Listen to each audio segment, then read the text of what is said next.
Update 0.11.2 brings a fresh event with brand new Italian destroyers, the return of Savage Battle, the Clash of Courage competition, and much more.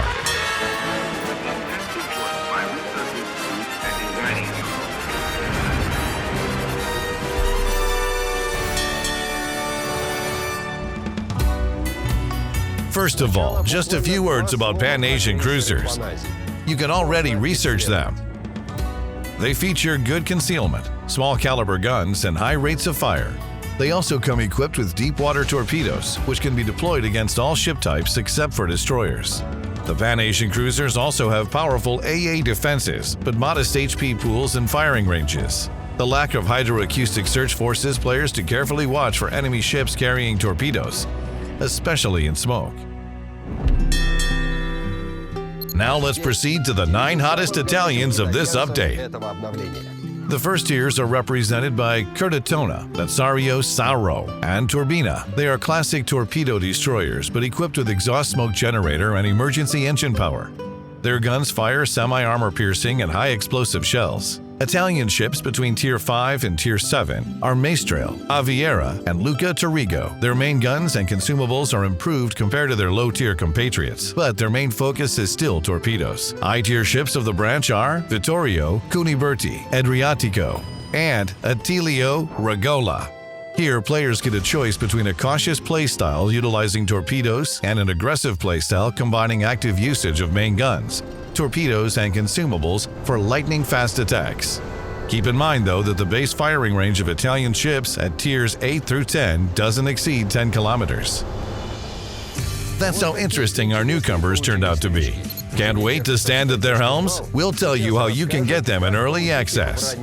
Curtatona is available from free daily bundles, while Lazzario Sauro can be obtained from daily bundles that need to be purchased. Turbina, Maestrale, Aviera, Luca Torrigo, and Vittorio Cuniberti can be found in sequential bundles that can be obtained in exchange for Italian tokens. Adriatico can be found in random bundles that need to be purchased, and Attilio Regola is at the end of the sequential bundle chain and can be traded for doubloons.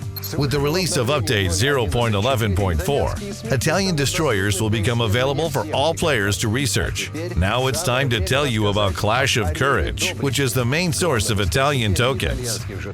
Clash of Courage is team competition between players who have reached access level 8. Choose your team and head into battle. The players on each team will receive a unique reward. One of 4 special Italian commanders with 6 skill points and a unique team patch. Most importantly, for taking part in the event, you'll earn Italian tokens that can be spent on sequential bundles with Italian destroyers from Tier 4 through Tier 8, and special permanent camouflages. You can find the detailed rules of the event in the game client.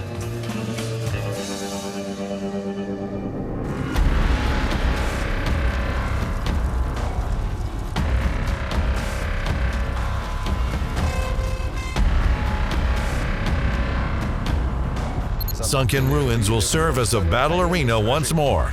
The Savage Battle has returned. 4 teams with 3 players in each. The winning team is the one that outlasts their enemies. All ships enter each battle without any consumable charges. You need to collect charges on the map and earn them by destroying enemies. The map is gradually enveloped by wildfire, which makes any ships it engulfs lose HP over time. At the end of each battle, only a small portion of the map remains safe.